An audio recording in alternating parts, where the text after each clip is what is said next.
Minahal nga tigpaminaw ug kanimo, Tito Louie. Ako di ay si Elena nga nagpuyo sa usa ka gamay nga lungsod dinhi sa Sugbo. Ako 27 anyos, usa ka asawa ug usa ka inahan sa duha ka gagmay nga mga bata. Sa tanaw sa uban, murag normal ra nga akong kinabuhi. Usa ka babae gikan sa probinsya, nagatiman sa balay, mga bata ug sa iyang bana.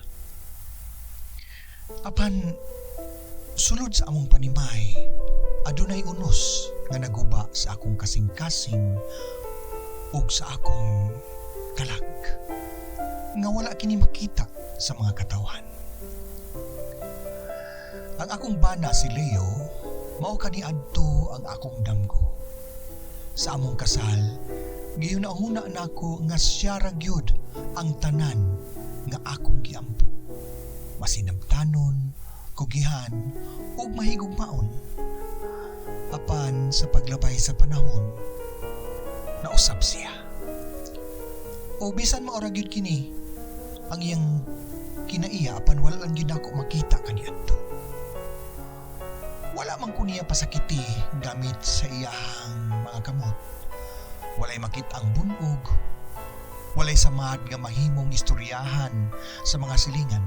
Apan, ang iyang mga pulong, mas makapasakit ka nako kaysa bisan unsa pang pasakit pisikal.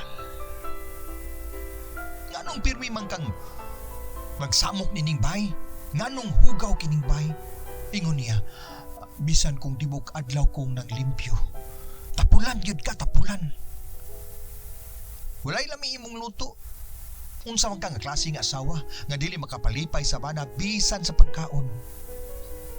O kung musulti ko bahin sa akong mga damgo o ideya para sa among pamilya, iyang ihasmag ka nako.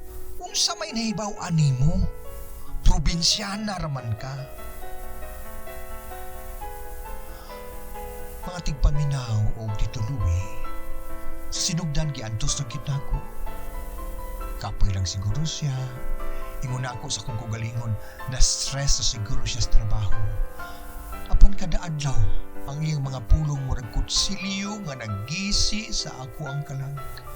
Ang akong kumpiyansa, ang akong damgo o ang akong kaugalingong mga pagtanaw, hinay-hinay na kining nawala. Nagsugod na ko nga mutuo nga tingali tinuod ang giingon niya kanako.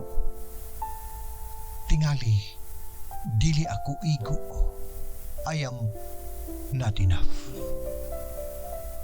Dili ko makasulti ni bisan kinsa dinhi sa among barangay. Ang mga tawo mag-ingon nga ang usa ka asawa kinahanglan maghilom o mag-antos lang. Asawa man ka kaniya day para sa maayo sa dautan sa kalipay o kasakit. Bisan ang akong inahan nag-ingon nga mag-ampo lang ko o magpakahilom. Apan hantod kanus aman ko mag-antos ani. Usahay maglingkod ko sa among bintana sa gabi, maminaw sa tugnaw nga hangin gikan sa kabukiran ug magunahuna. Mao na lang magyud ni. Ang tanan alang kanako. Gusto na ko mahimong ligon para sa akong kaugalingon o para sa akong mga anak. Dili ako gusto nga modako sila nga magtuo nga kining nahitabo kanako normal, nga mao kini ang itsura sa gugma. Wala ko kahibaluon sa mahitabo ugma. Apan nagsulat ko dinhi nang hinaot nga adunay maminaw nga usa ka Elena usab sama nako. O bisan usa ka tawo nga nahigugma ug usa ka Elena nga makadungog niini ug makasabot. Ang emosyonal nga abuso tinuod maghatag kini og samad nga dili makita. Apan sakit kaayo kini. Kung naminaw ka karon, palihog ayaw pagpakahilom sama nako sa dugay nga panahon. Kung ikaw nasakitan o ikaw nakapasakit, hinumdumi nga ang gugma para unta magpaligon. Dili muguba. Kinasing-kasing Elena.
Ang emotional abuse usa kini kay silent epidemic dinhi sa Pilipinas nga makaapekto sa mga kalalkin-an ug kababayen-an gikan sa nagkalain-laing aspeto sa kinabuhi.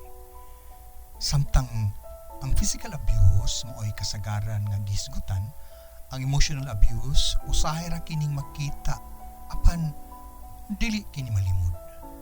Ang atong kultura nga nagpunting sa pagtiis o pag-antos o pagsakripisyo usahay mahimong babag aron ma-address ang psychological scars nga resulta ni ining emosyonal nga pag-abusar. Sa atong nasod, ang mga babae kasagaran gihulma nga mag-antos para sa pamilya. Antos-antos lang, agwantaha para kinis mga bata o'y kasagarang tambag sa atong mga kababayan gikan sa atong mga katawan. Apan sa pikas bahin, ang mga lalaki nga na emotional abuse mahimong maglisod sulti tungod sa stigma nga gikinahanglan ang lalaki lig-on, dili magpakita og kahuyang, ang lalaki dili mohilak, dili masakitan. Ang communal culture sa Pilipinas mahimong blessing o curse, mahimo kining bendisyon o sumpa. Pwede makahatag kini og suporta gikan sa pamilya, sa palibot sa barangay o religious communities. Pero pwede pod magpadako sa problema pinaagi sa pagpugos nga magpabilin sa relasyon aron malikayan ang kauwaw o ang pagpakauwaw sa pamilya. Ang emotional abuse mahimong makita pinaagi sa manipulation, bilitiling o pagpaubos diha kanimo, o psychological control. Bisag dili makita ang mga samad niini, grabe kining makaapekto sa mental health, sa panlantaw nato sa kaugalingon atong self-esteem ug relasyon sa uban. Apan daghan gihapon ang mag-dismiss niini ingon nga drama lang, sensitive kaayo, wala man gyud nagbunal, wa man kapasakiti pisikal, wa may pisikalan, okay ra na. Huwag na diya ang problema aning emotional abuse. Karon atong tambag sa ato ang letter sender nga si Elena. Una sa tanan, gusto ko magpasalamat sa Elena kanimo sa imong kaisog sa pag-share o pagpaambit sa imong sugilanon bisan pa man kuan kuno mo pagsugod sa atong programa. Ang pagsulti sa imong mga na-experience kay usa ka dakong lakang padulong, kini padulong sa pag-ayo or healing. Sa akong pagtambag ginaot nga makatabang kini nimo sa pagbarog o pagpanalipod sa imong kaugalingon o sa imong pamilya. Una, i-recognize ang mga emotional abuse na kini tinuod, real kini. Dili kini bakak, di kini imagination. Importante nga masabtan nimo nga dili normal o maayo ang imong na-experience. Ang emotional abuse sama ka seryoso sa physical abuse. Ang pag-angkon nga masakitan ka dili kini kahuyang, kung dili usa ka timaan nga ikaw importante ug angay nga respetuhon. Ikaduha, ngayo ka og suporta, seek support. Pangita og tawo nga masaligan nimo.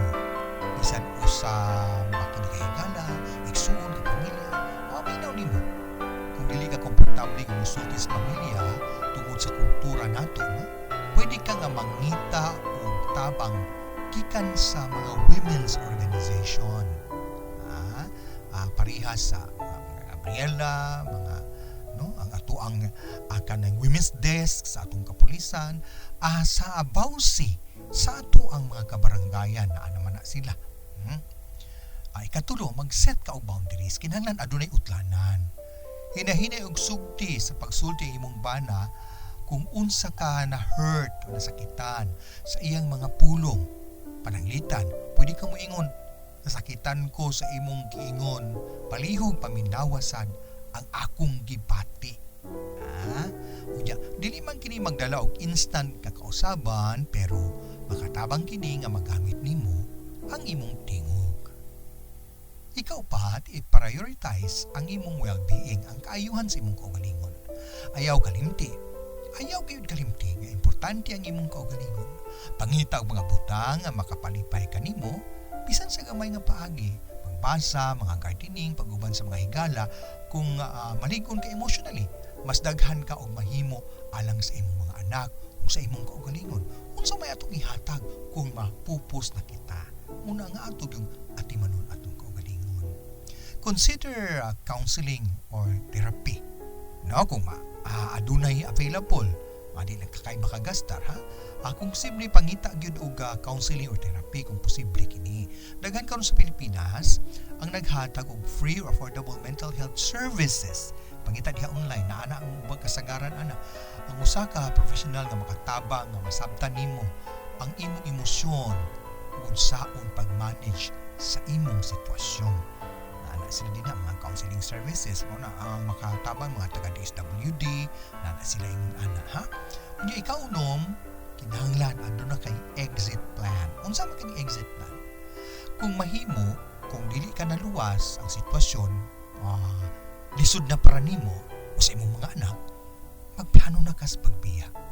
Dili kinahanglan nga kalit-kalit kini, pero ando na gyud sa imong una-una. Importante nga ready ka. Diguma imong mga dokumento, nanglan magtipig ka og kwarta ug pangita kung asa ka makapuyo, kung diin safety ka og ang imong mga anak. Safe space imong pangitaon kung ikaw mukagi yung manggaling kay di na gyud manda ang sitwasyon. Alang sa ato ang mga tigpaminaw, alang sa ato ang mga kaubanan, no? Ang emotional abuse dili problema lang sa usa ka pamilya. Usa kini ka societal issue.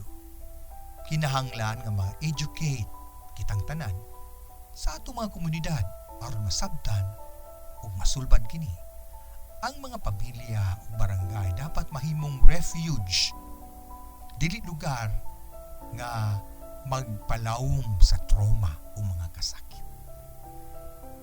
Elena, salamat kayo sa imong kaisog. Ang imong istorya dili lang makatabang sa imong kaugalingon, pero mahimong inspirasyon sa uban nga nag-antos diha sa kahilo. Ayaw kahadlok kay deserving ka og gugma, respeto ug kalinaw.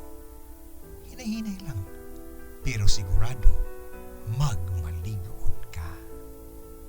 Daghang salamat.